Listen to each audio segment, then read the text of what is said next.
नमस्कार मित्रों, जय सिया राम। मित्रों, आप सभी का मेरे YouTube चैनल विराट ज्योतिष चिंतन में हार्दिक स्वागत है। मित्रों, इन दिनों हम चर्चा कर रहे हैं केतु के विभिन्न राशियों में फलों की।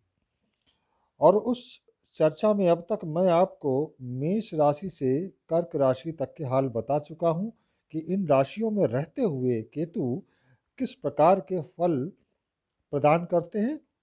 और अपनी बात को आगे बढ़ाते हुए आज के इस वीडियो में हम दो और राशियों की चर्चा करेंगे, यानी सिंह और कन्या की। तो शुरुआत करते हैं सिंह से। देखिए, सिंह सूर्य की राशि है, स्थिर और अग्नि तत्व है। ये बड़ी रचनात्मक राशि है। सूर्य की पोजीशन अगर अच्छी है कुंडली में, तो फिर केतु इस राशि में व्यक्ति को बहुत शानदार फल प्रदान करेगा।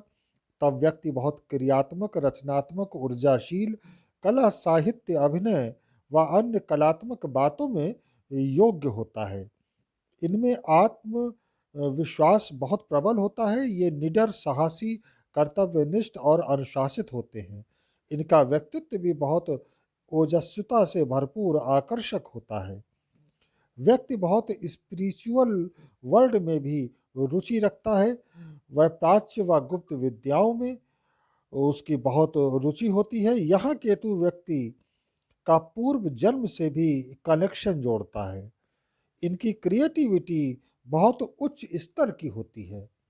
व्यक्ति में बहुत एनर्जी होती है। इनमें नैसर्गिक रूप से कोई ना कोई आर्ट या कला कौशल होता ही है, जो ये पूर्व जन्म से लेकर आए होते हैं। इन्हें समाज में मान सम्मान, प्रतिष्ठा मिलती है। इन्हें प्रेम संबंधों में भी सफलता प्राप्त होती है अगर सूर्य की पोजीशन अच्छी है, और तब संबंधों का भी लाभ मिलता है। इनकी जान पहचान का दायरा बड़ा विस्तृत होता है, और जान पहचान भी बड़े अभिजात वर्ग के लोगों से होती है। इन्हें राजकृपा मिलती है, उच्च पद प्रतिष्ठित भी होते हैं। ये बड़े स्पष्टवादी और निर्भीक भी होते हैं। मित्रों, केतु के शुभाशुभ फल इसकी प्लेसमेंट और अन्य ग्रहों के कंजंक्शन और एस्पेक्ट पर भी निर्भर करेंगे। मोटे तौर पर इनकी नेतृत्व क्षमता बहुत अच्छी होती है। प्रबंध क्षमता बहुत गजब की होती है।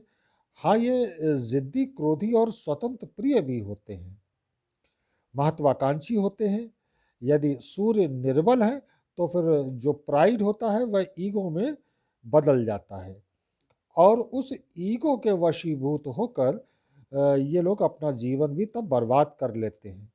यदि सूर्य और केतु दोनों का प्लेसमेंट अच्छा है, तो फिर ये लोग अपनी प्रतिष्ठा और अपनी पब्लिक इमेज को लेकर बड़े सतर्क रहते हैं। अपने ऊपर ज़्यादा ध्यान देना, प्राइड करना, ये सब प्रभाव आते हैं।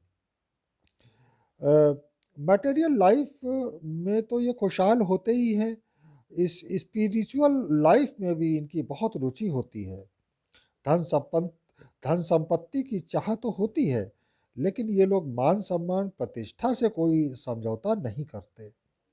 इन्हें अथॉरिटी की चाह अधिक होती है, इसलिए ये एक बड़े अच्छे प्रशासक भी होते हैं, और ये बड़े सख्त प्रशासक होते हैं।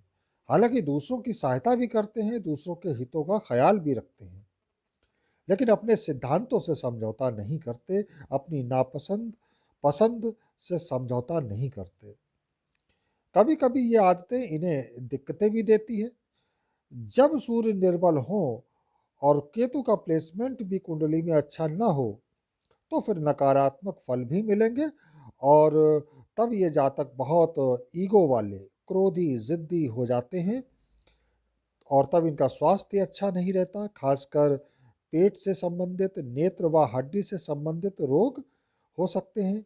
इनके संबंध खराब रहेंगे, प्रेम संबंध टूटते हैं, मान सम्मान में कमी आती है, करियर में प्रॉब्लम्स आती हैं, संतान संबंधी दिक्कतें भी खड़ी होती हैं।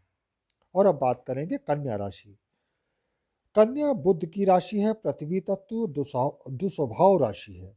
यहाँ केतु प्रायः अच्छे रिजल्ट्स नहीं दे पाते। यदि बुध की स्थिति भी निर्बल अगर हुई, तो फिर बहुत नकारात्मक फल ही मिलेंगे। पिछले जन्मों के आधार पर इस जन्म में जातक को अनेकों प्रकार के तब कष्ट भोगने पड़ेंगे, क्योंकि केतु पिछले जन्म से जातक का कनेक्शन जोड़ता है। यदि बुध की स्थिति कुंडली में अच्छी हुई तो फिर जातक बहुत परिश्रमी, परफेक्शनिस्ट, अनुशासित, अंतर्मुखी स्वभाव के होंगे। ये शिक्षा, चिकित्सा, कानून, खेलकूद आदि के क्षेत्रों में ज्यादा सफल होते हैं। प्राच्य व गुप्त विद्याओं में इनकी जबरदस्त रुचि होती है। धर्म, अध्यात्म, दर्शन, योग, प्राणायाम, आयुर्वेद, प्रकृति आदि में इनकी बड़ी गहरी रुचि हो जाती है। ये बड़े रिसर्च ओरिएंटेड भी होते हैं, गहन चिंतक विचारक होते हैं। ज्योतिष आदि में इनकी अच्छी पकड़ होती है, बड़ी गहरी रुचि होती है। ये बहुत प्रतिस्पर्धात्मक स्वभाव के बड़े जुझारू होते हैं।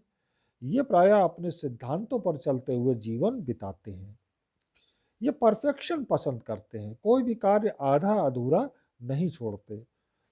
इनकी ज्ञान प्राप्ति में बड़ी रुचि होती है। ये ज्ञान के पीछे भागते हैं, नई नई जानकारियां प्राप्त करने का प्रयास करते हैं, अप टू डेट रहते हैं।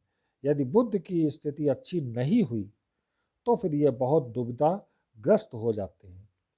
शिक्षा और ज्ञान का लाभ ये नहीं उठा पाते। इनकी शिक्षा, इनका ज्ञान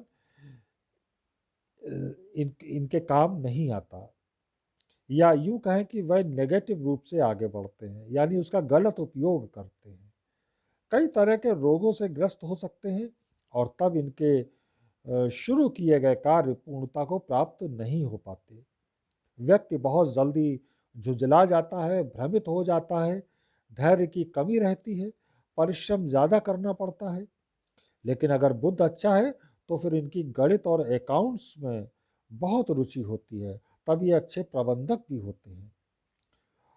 तब ये बहुत तार्किक और कैलकुलेटिव भी हो सकते हैं। ये अच्छे वक्ता होते हैं, लेखन क्षमता बड़ी गजब की होती है। यदि बुद्ध की स्थिति अच्छी नहीं है तो नकारात्मक परिणाम आ रहे हैं, तो फिर जातक को श्री गणेश जी की आराधना अवश्य करनी चाहिए। ध्यान, प्राणायाम अवश्य करना चाहिए। तो इससे क्या होगा कि अशुभता दूर होगी, अच्छे फल भी मिलेंगे और तब केतु के खराब रिजल्ट्स में कमी आएगी। एक और बात कि तब ऐसे लोगों को अपने जीवन में बहुत संतुलित रूप से आगे बढ़ना चाहिए, आचार विचार अच्छे रखने चाहिए, अपनी सोच अच्छी रखनी चाहिए। मित्रों, यही वाणी को विराम दूंगा। मिलेंगे अगले वीडियो में फिर केतु के अन्य राशियों में फलों के साथ। तब तक आप सभी को जय जय सिया राम, नमस्कार।